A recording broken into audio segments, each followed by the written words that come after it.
Tara pa, tulungan mo silang ibaba yung Mio. Ano yan, Mio ay 125? So Mio ay 125 mga katropa. Sinakay sa garong, hindi lang click ngayon ang sumasakay sa garong, pati Mio ay 125. Sumasakay na rin sa garong madalas. Boss, anong problema nito? Nag-check engine. Nag-check engine, tapos 20 meters. 20 meters, mamamatay. Pero ngayon, hindi na umandar talaga. Hindi, pwede pa. Sige nga. Ayun na. Ayaw na. Kickstart. Ano ba to, kargado? Kargado yan. Kargado to.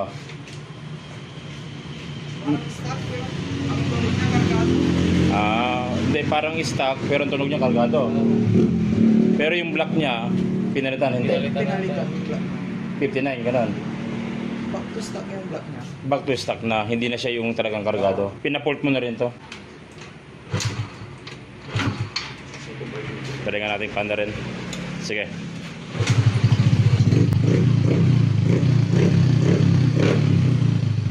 Maandar naman. Walang ilaw sa harap. Tapos namamatay. Namamatay. Pero pa, road test mo nga. Para bago natin gawin may idea tayo kung anong klaseng namamatay siya. Pero pa, anong nangyari? Lunod. Ah, namatay na. Sige nga.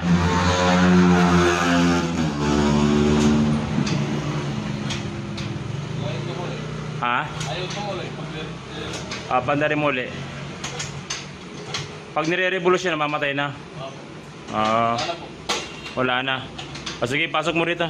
I-check natin. So, kinuha ng mga katropa yung Aerox na ginawa namin. No? Error 12, pero hindi siya nakabili ng original na CPK kasi buong stator yung bibilin kapag CPK na original. Ang nilagay namin, racing monkey na lang. Sana tumagal. So, itong motor pala ni boss mga katropa, ang problema niya, aandar naman siya, pero kapag piniga mo yung throttle, namamatay yung kanyang makina. Hindi na siya makakatakbo. Or minsan makakatakbo siya, pero 20 meters, mamamatay na rin yung makina. So, ito yung mga madalas na problema namin kapag yung makina galing sa karga tapos ibabalik sa stock. Minsan alanganin kaming magawa kasi nagalaw na yung makina. Minsan tama yung mga wiring, tama yung mga sensor, pero ang problema dun sa pagkakasetup ng makina, baka wala sa timing. So ganun pa man, i-check pa rin natin yung mga dapat i-check para tignan natin kung basic lang yung kanyang problema. So ang i-check natin dito sa motor ni boss, unang-una titignan natin yung kuryente, pangalawa yung pressure ng fuel pump. Meron kami dyang ginagamit na gauge na nabili ko lang sa online na gauge ng fuel pump para makita mo kung gaano kalakas yung kanyang pressure, at pangatlo yung kanyang fuel filter. So yun muna yung mga basic na i-check natin para ma-solve natin yung problema ng motor ni boss at syempre mapaandar natin ang matino.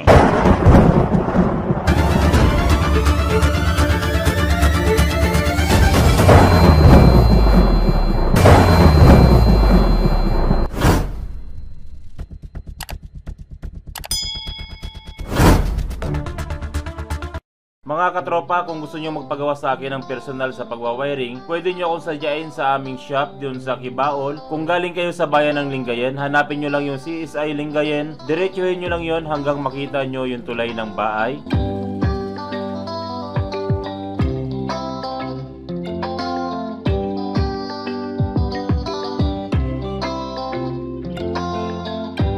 Ito na yung tulay ng bahay, lagpasan nyo lang yung tulay na ito. Pagbaba ng tulay, kumaliwa kayo.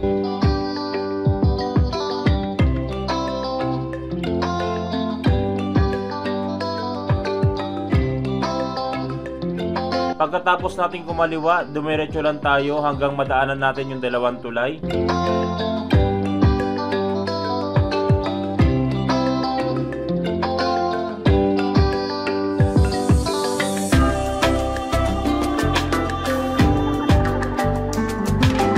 Pagkababa nyo sa tulay na ito, 50 meters, nasa bandang kanan kami.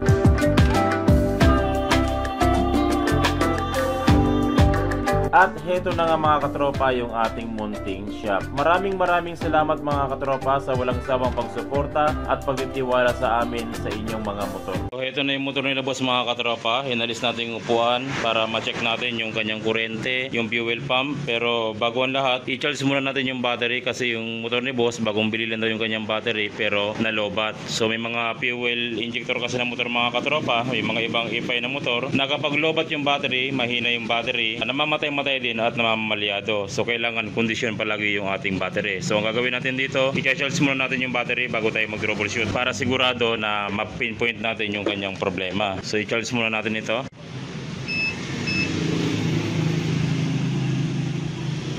Yan, kung mapapansin nyo, sobrang lobat yung battery nila boss. Halos 20% lang. So hintayin muna natin ma-full charge tapos i-troubleshoot natin kung ano yung magiging problema niya. So ito na yung battery nila boss mga katropa. Nag 80% na. Pwede na yan. Subukan natin siyang paandarin kung aandar siyang matino kapag good yung kanyang battery. Tapos i-voltmeter muna natin. Friends, voltmeter mo nga. Tingnan natin kung ilan naman yung battery kapag hindi umaandar. So kapag nagbo-voltmeter pala kayo ng battery, dapat dalawa yung obserbahan nyo. Yung hindi umaandar yung motor, tsaka yung umaandar yung motor. So kapag hindi umaandar yung motor, yung voltahe niya kasi bagong charge lang, 13.1. Ngayon, subukan natin paandarin. Dapat tumaas siya sa 30.1. Okay. Ngayon kung mapapansin nyo mga katropa, 12.7 yung kanyang laman. Biglang drop yung kanyang battery. Pag i-revolution natin, dapat umangat yung kanyang voltahe.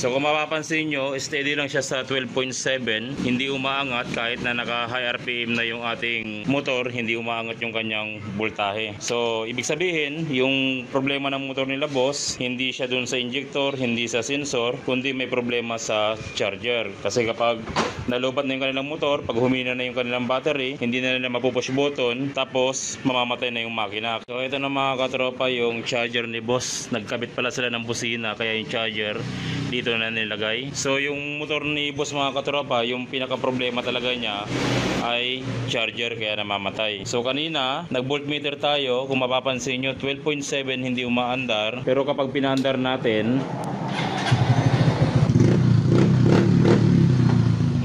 kung mapapansin nyo 12.4, pag ni-revolution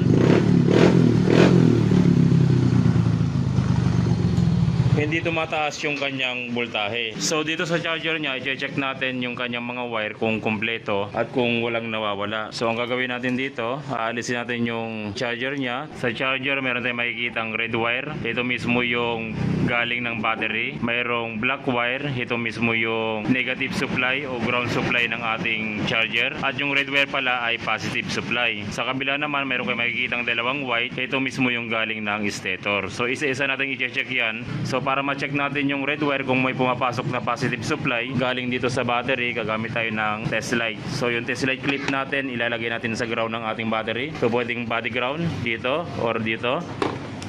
Pero mas mainam kung ilalagay nyo sa ground ng ating battery. Ito. Tapos i-test light natin yung positive supply ng ating battery. Dapat ilaw yung ating test light. Okay, good. Ngayon, i-test light natin tong red wire ng ating socket ng charger. Dapat umilaw yung ating red wire. I-test light natin.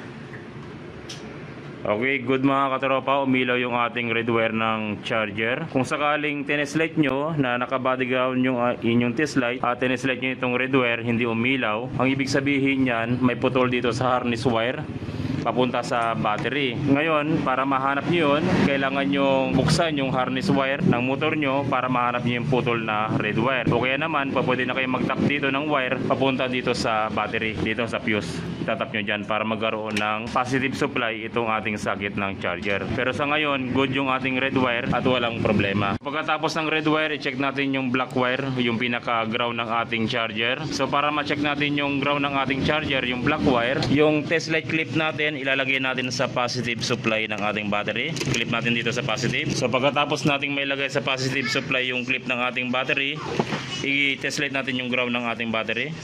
Okay, umilaw. Yung body ground, check natin. Okay, umilaw din, naka body ground tayo. Ngayon, i-test light natin itong black wire, dapat umilaw yung ating test light. So, okay mga katropa, umilaw yung ating test light. Ang ibig sabihin yan, good yung supply ng ating ground, walang problema.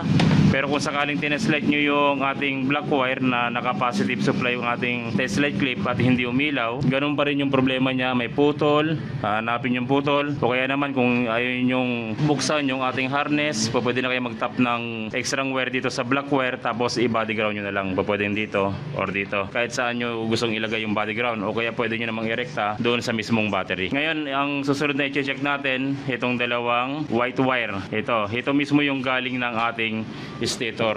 Dito siya nakalagay. Ganito yung gagawin natin mga katropa para ma-testing natin kung good pa yung ating stator. Yung test light clip natin, nilagay natin sa kabilang wire. Sinugatan natin, tapos diyan natin nilagay. Tapos yung pinaka-test light natin, tinusok natin dito sa kabilang white wire. Ngayon, papanda rin natin. Dapat umilaw yung ating test light. So, panda rin natin. Huwag yung i-revolution kasi mapupundi yung test light nyo kapag ni-revolution nyo. Ayan. So, kung mapapansin nyo, yung ilaw niya, okay pa, maliwanag, malakas yung kanyang ilaw. Ang ibig sabihin niyan, good yung linya ng ating stator papunta rito sa sakit ng ating charger. So, minsan, pag umilaw yung ating test light na ganun yung prosesong ginawa natin, obserbahan nyo yung test light nyo. Kapag sobrang hina ng ilaw, ang ibig sabihin niyan, sunog na rin yung ating stator at palitin na rin. Pero kapag malakas yung ilaw, katulad kanina, nag-test light tayo, ibig sabihin niyan, good yung ating stator at walang problema.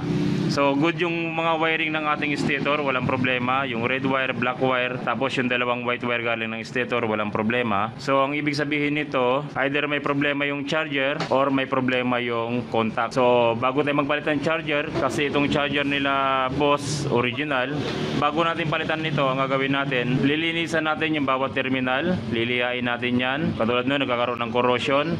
Pagkatapos nating maliha, pikluin natin ng kaunti para humigpit dito sa sakit ng ating regulator para mag-contact siya, kasi minsan naglulos contact lang yung ating charger dito sa sakit ng ating regulator. Pagkatapos nating malinisan yan, ang isa pang ginagawa namin dito, yung red wire ng sakit ng ating charger, ang ginagawa namin, magdudugtong kami ng wire dyan, tapos ipapagapang hanggang dito sa battery at ilalagay namin dito sa fuse. So dito sa fuse natin, dalawa yung wire niya. Yung isang wire papunta dito mismo sa battery, tapos yung isang wire papasok sa harness. Dito natin ilalagay papasok sa harness. Huwag dito sa papuntang battery. Kailangan dumaan pa rin siya sa ating fuse para hindi magka-problema. Tapos yung black wire naman, mag-a-add ulit tayo ng wire dito sa black wire ng ating charger. Ipapagapag natin, tapos ilalagay dito sa ground wire ng ating battery. Maglalagay tayo ng I-terminal, tapos irerekta natin sa ground wire. So yung purpose natin dyan mga katropa, kaya mag-add tayo ng wire at ipapagapang sa battery, kasi minsan yung harness wire maitim na, nagkakaroon ng corrosion, kaya yung charging hindi maganda yung daloy ng kuryente at hindi nag-charge ng maayos yung battery. Iwasan nyo lang magkamali o magbaliktad ng polarity para hindi magkakaroon ng problema yung ating wiring. So ito na mga katropa yung ginawa natin. Yung red wire, nagdugtong tayo ng wire dyan, pinagapang natin dito hanggang dito sa isang wire ng ating fuse. Diyan natin siya tinap. Pagkatapos nyan, yung black wire natin, yung ground ng ating battery, nagtap tayo ng wire dyan, pinagapang uli natin at itinap natin dito sa ground ng ating battery. Naglagay tayo ng I-terminal. Tapos dito naman sa ating charger, nilinisan natin siya, tapos piniklo natin ng kaunti para humipit yung terminal dito sa sakit ng ating charger. Pagkatapos yan, ilagay na natin tong ating charger. Yung ating charger na ilagay na natin. So kung kanina, kahit napaanda rin natin yung motor, 12.4, 12.6 lang hanggang 12.7. Ngayon, yung sa proseso na yan, yung dalawang proseso na ginawa natin, subukan natin paanda rin yung motor. Susi natin. Push button.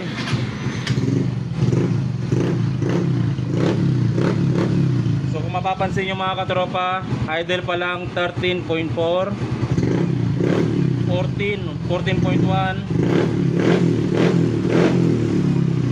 Yan. So nagkakarga na yung motor ni boss mga katropa, wala nang problema. Yan, idle pa lang siya. Nasa 13 na kanina, kahit anong rev natin 12.7. So ibig sabihin niya nagkakarga na yung motor ni boss at wala nang problema. So yun lang mga katropa yung dapat nyong gawin pag hindi nagkakarga yung motor nyo. kailangan bago kayo magpalit ng piyesa, gawin nyo muna yung proseso na itinuro ko sa inyo. Yung dalawang proseso, linisin yung charger, tapos mag-tap ng wire, i-recta rito sa battery. So yun lang mga katropa, maraming salamat sa walang sawang pagsuporta sa ating channel. Sana tuwing nanonood kayo ng ating video, marami kayo natutunan, nagagamit nyo sa inyong panganap buhay o sa inyong pagdi-DIY. Maraming salamat mga katropa. God bless at ingat palagi sa pag-wiring.